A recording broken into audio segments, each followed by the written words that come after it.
Hey, what's up, guys? Your boy Will Griffin. Welcome to the Chill Boy Podcast, backed by Tell Like It Is PC. You already know what's up, man. I'm on the road again to another hoop session. You know, most of the time I come to you guys is, I'm on the road, I'm heading to go hoop or work out, whatever, etc. Anyway, with me over here, my boy Rob Cologne, Mr. WSSU, MVP, CIAA Tournament. Anyway, we're just going to talk a little bit, man. Quick question for my guy Rob though, like, do you feel like Division II, won this year in 2020? But let me explain what I mean. What I mean is though, like, now I played at Greensboro College. Now, right, we had about 28, 29 games, and then we go into the playoffs, and then our season completely done. NCAA Division I hasn't even started the playoffs yet, and then what I mean is that you guys was able to go into the CIAA tournament and actually win it. Not just win it, you actually had the opportunity to play every game. NCAA tournament got cut short. NBA season got cut short. So you guys was able to complete your whole season. Like, you got all your highlights and everything and actually win a championship. So, man, like, how did that feel, man? Like, break that down to me. You ever think about that? That's major, right? Anyway, what's your take on that? I feel like since we did get a chance to play in the for D2 teams, we got a chance to play in our conference tournament and whatnot. We get like more of a look than some of the D1 schools for certain kids that are more underrated, that are not getting looks and whatnot. For me, for instance, I went out my senior year with a win, and not a lot of people could say they went out winning on top. Usually you lose and your season's over.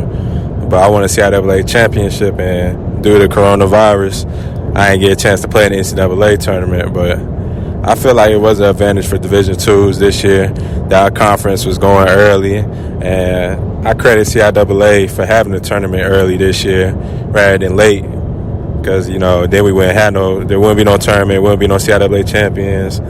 It really wouldn't be nothing much, and then my senior year probably would have been a whole waste, a lot of work for nothing. So I credit that D2 did that. Facts. That's what's up. And that's true, because I forgot, CIAA tournament is definitely in the conference, and y'all do have the opportunity, since you win it all, to go play against some of the great teams. But luckily, even though they got cut short, you guys were still able to get that win, and that's big. And then what, they say you was the MVP of the CIAA?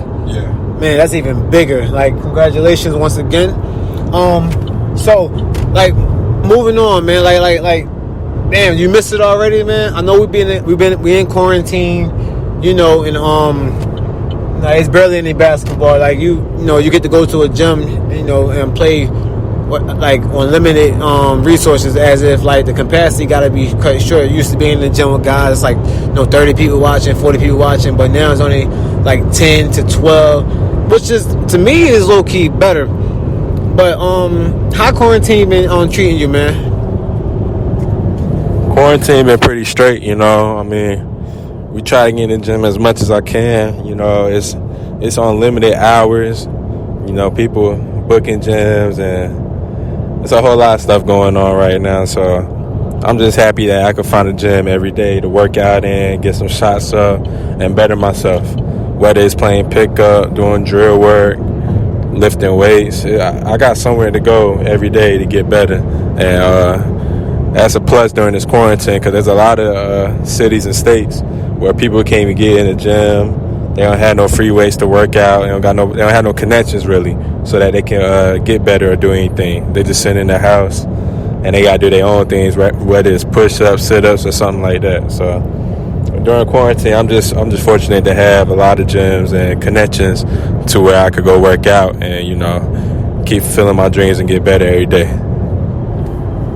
Man, that's what's up, man. Now, I was on Instagram. I followed my guy out of Charlotte. Man, they got the brand new program number 2. They got the original program, which I played in a few times. One with John C. Smith, then I played another time with Charlotte Elite. But I saw y'all roster, man. Y'all roster's crazy, and not just that. Like, man, it's so hard to get into that joint. Like, you gotta know somebody because the talent is overwhelming. But mind you, I know a few locals that actually got in, and like, are you excited, dog? Like, I mean, I'm still trying to get in that thing, but who knows? But are you excited to play? It's so much competition. That's like another platform to show your skill. You excited about that? Yeah, I'm definitely excited about it. Hold on. Is it recording? Yeah, it's still recording. You good? I got it. Yeah, I'm definitely excited about it. It's just that what had happened was I had put my name into the little the draft portal thing they had on their website, and I guess I got picked up by Kennedy Meeks, and I kind of knew Kennedy Meeks just a little bit. We not like no friends or nothing like that, but I done hooped with him a couple of times, so he probably picked me up. You know, you got JT Terrell, a couple other guys on the team, you know what I'm saying? The Queen City Pro, I feel like it's going to bring a lot of fans to the games because of the professional players they have, college kids, overseas guys. It's just loaded with talent, you know. So with the way basketball's going on in North Carolina, there is no really summer league that's legit going on right now. So I feel like that it's going to be the only summer league going on at the moment, that everybody's going to be coming out, supporting it. They're trying to get like a certain amount of subscribers on YouTube so that everybody could just watch the games from home and stuff too. So it's going to be fun and interesting, you know. I get to, you know, test my talent against other guys that are already playing professional, that have been there already, you know. So I feel good about going into the Queen City Pro-Am. Man, that's what's up, man. That's love. I'm still trying to get in. I wish I would have known they had a little portal online, man. I definitely threw my name in the mix, man. But shoot. Speaking of summer league, the TBT's on TV, man. And then I follow you on Twitter, and I remember you saying, man, we should get y'all should get a WSSU alumni squad to hop into the TBT to represent the CIAA. You might have said the CIAA squad, but damn, that would be tough. But as in, like, right now, as what's going on, who you think is the best team in the TBT right now that might win it, and why? I believe the best team right now is Overseas Elite, off the fact, the ex-NBA players they have, the veterans, the scoring. They got Joe Johnson. He's probably the best scorer in the TBT right now. They got NBA veteran Jared Jack. He's a good defender, gonna run the offense. And, of course, they got the other overseas players that are like NBA talent. They just want to play overseas to make more money. So I feel like Overseas Elite is going to win. And you was talking about the Winston-Salem State University TBT team. I had changed that instead to make an HBCU team with the way things are going on right now in this pandemic. And a lot of stuff is going on about HBCUs and just the black culture. So I feel like if we had an HBCU team to represent the TBT, it would do a big thing. So probably next year we'll have a squad in there, I talked to the TBT on Twitter and whatnot, and they said whatever they can do to help me form that team together, they're going to do that. Man, that's love, man. Big out to the TBT for, just getting back to you. Because, a lot of these people out here with these big platforms get a little bougie, man. Right. So that's big right there. That's real big. Thinking about, another topic, the HBCU. What do you think about, like, the 5-star guys, like Makira Maker? Did I say his name right? Yeah. Makira Maker, he committed to Howard. And then you got, like, people like Mikey Williams. They say things like, yeah, I'm about to mess the whole game up with this one, or make some people mad. Like for you, to have been successful at an HBCU school, what's your take on these guys, that might make the jump and might change the culture for real? I feel like, depending on the player, they could change the culture for real. Like Mikey Williams, for instance, he's a kid that played on a couple AAU teams. He has a lot of connections with other players.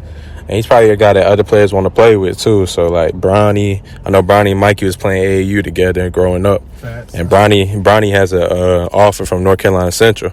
And, they said on ESPN, Bronny's number one choice right now is, like, North Carolina Central. Like, that's tough. As the plus and minus category, they got them on the plus side. So, North Carolina Central might end up getting Bronny. You never know. I mean, that'd be major, boy. Yeah, it's crazy. North Carolina on the map for real. Facts. Not Division 1, but Division 2. Yeah.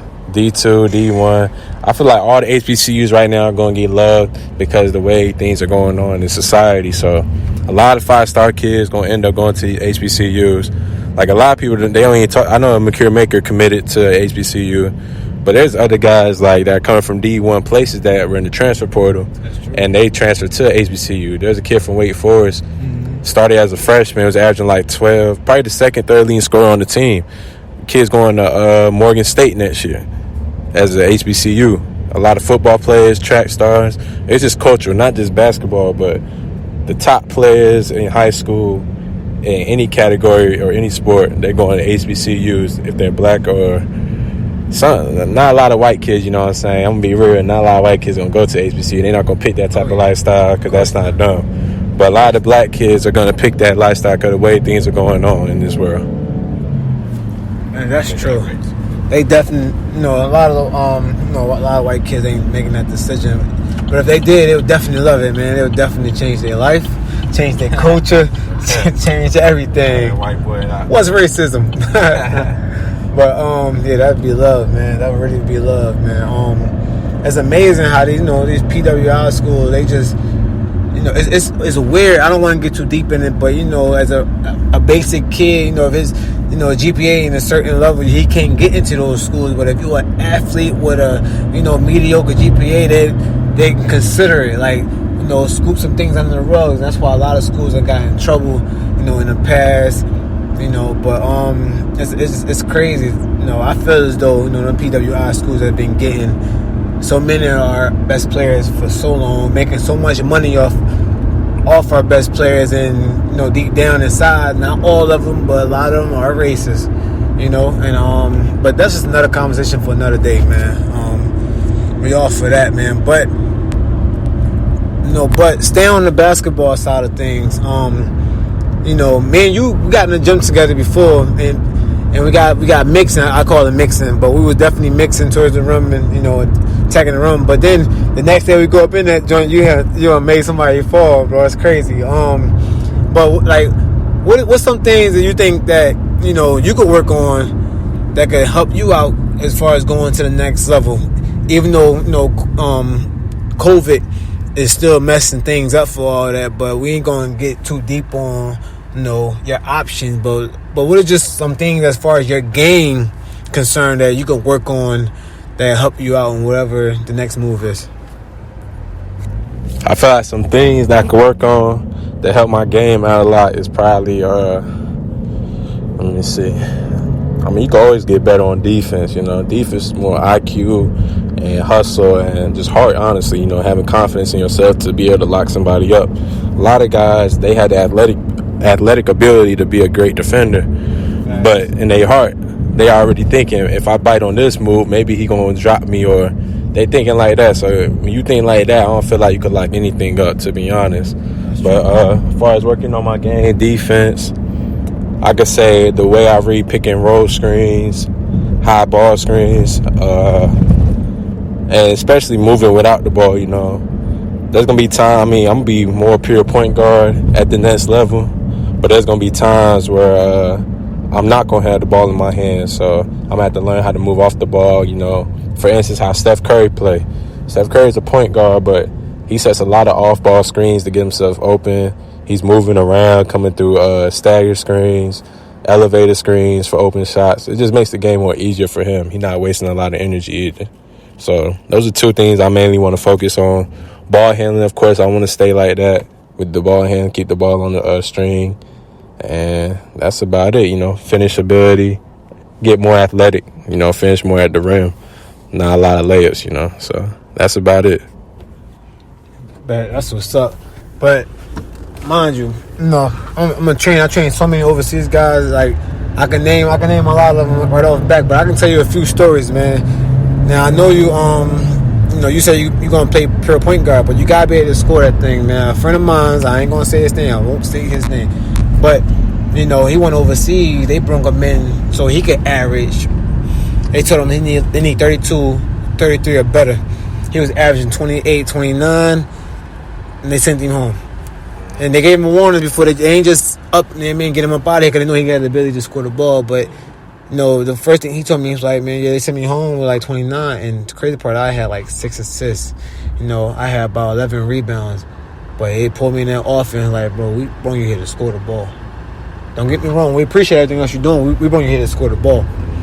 And like, yeah, so, as an American, I believe, they bring you over there for points as well. And I remember times is different though. My cousin Ralph Holmes played overseas. He played at Cal State Fullerton, back in the 90s. But he told me it was a little different then. They bring you in. They said you got to average 25 points. You got to have around 9. If you're a point guard, you got to have around like 7, 8, 9 rebounds if you're American. And then you got to also have around like 8 to 10 assists. Now, he said the game over there, so guys get real stingy because when you start getting close to your numbers, they start holding the ball. They start not giving you the ball. And, if you don't produce, you get sent home.